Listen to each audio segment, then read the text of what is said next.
Allez, comme promis, une micro-vidéo pour vous présenter un petit outil de génération d'images. Comme je vous l'ai annoncé, je vous présente Malaysia Prompt, petite interface très sobre avec une génération que j'ai faite là. Vous avez quelques petits rendus ici.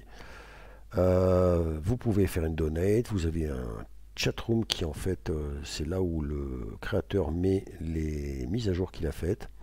Vous avez du image to text, toujours intéressant. Vous avez text to prompt et vous avez un fameux texte to image. C'est très simple. Ici, votre cellule de prompt. Le mode, vous retrouvez différents modes. Alors moi, je suis un petit peu en... Je me suis mis en Sunreal parce que j'ai pas de réalistique. On est sur du 3D, abstract art, animé, cartoons.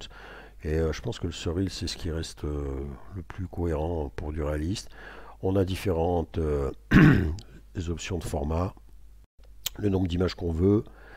Et ensuite, eh bien, rien de bien particulier. C'est pour ça qu'on ne va pas la faire très très longue cette vidéo. Mais en tout cas, ça a pour l'instant le mérite d'être gratuit. Donc vous pouvez générer des images gratuitement. On va tester celui-ci. Tiens, hop, tac, tic, tac, toc. On va prendre la variation. On va venir ici. Alors par contre, il faut faire user du CTRL-C, CTRL-V. Hein. Le copier-coller ne marche pas. Soyez pas étonnés. Donc CTRL-V, voilà. Et normalement, j'ai mon prompt qui est lancé. C'est parti. Là, je suis sur du 1024-1024 en carré. La génération n'est pas trop longue. En tout cas, j'ai pas eu trop de soucis en général. Et voilà notre rendu avec ce fameux prompt. Vous voyez que c'est pas si mal. On va tester autre chose. Quand je vous le dis, un peu le côté réaliste par contre, ça va peut-être pêcher un petit peu. Voyons voir un peu celui-ci, quelque chose de plus réaliste. Tac. On vient là. Alors pareil, ça par contre, voilà, il faut supprimer. C'est ça qui est un peu relou. Tac et CTRL V. C'est parti. Boum.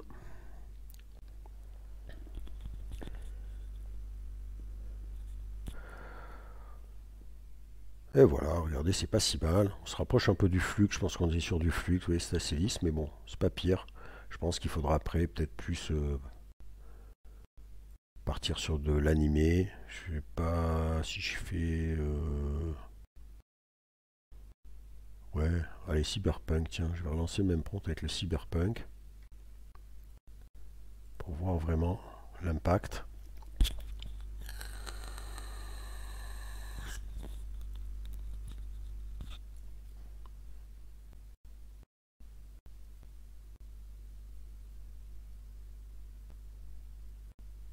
Voilà. Ouais, ouais, on est un style particulier quand même, hein. Mais c'est pas mal. C'est pas mal, il y a peut-être quelque chose à revoir au niveau des visages, mais j'aime bien l'esprit là. Effectivement, cyberpunk. Et voilà, je pense qu'on est plus quand même pour le réalisme, c'est peut-être pas ce qui se fera de mieux. Minimaliste sur un prompt comme ça va me donner quoi? Allez, ça sera le dernier test, comme je vous le dis, je vais pas le faire long. Pour le coup, voilà. Ce qui est bien, c'est que pour l'instant, j'ai pu générer pas mal d'images et que ça semble gratuit, il n'y a pas besoin de s'inscrire. Si vous avez un petit... Ouais, parce que la première inscription, c'est un petit... Bah alors là, pour le coup, celle-ci est peut-être mieux. Ah, c'est pas mal du tout, ça. Hein. Alors après, je vois pas pourquoi le... Ouais, minimaliste. Bon, bah le rendu est pas mal. Si, ouais, à la première connexion, alors je vais voir, je vais mettre le lien. Je sais qu'à la première connexion, en fait, on vous demande de... Si on vous demande de repartager l'outil, vous n'êtes pas obligé de le partager si vous n'avez pas forcément les réseaux comme Facebook ou autre. Vous cliquez, ça va vous ouvrir la fenêtre de partage. Alors bien évidemment, je vous invite à le faire, hein, puisqu'il nous propose un outil gratuit. Ça mange pas de pain, je vais le faire moi d'ailleurs. Mais vous pouvez revenir en arrière, c'est-à-dire fermer la fenêtre et en fait l'outil va s'ouvrir sans que vous soyez bloqué par un partage éventuel si vous n'avez pas de réseau. Voilà. Sur ce, écoutez, je vous laisse tester ce petit outil qui, ma foi, est bien sympathique, propose des rendus assez intéressants et qui, pour l'instant, est totalement gratuit. Allez, à plus tard.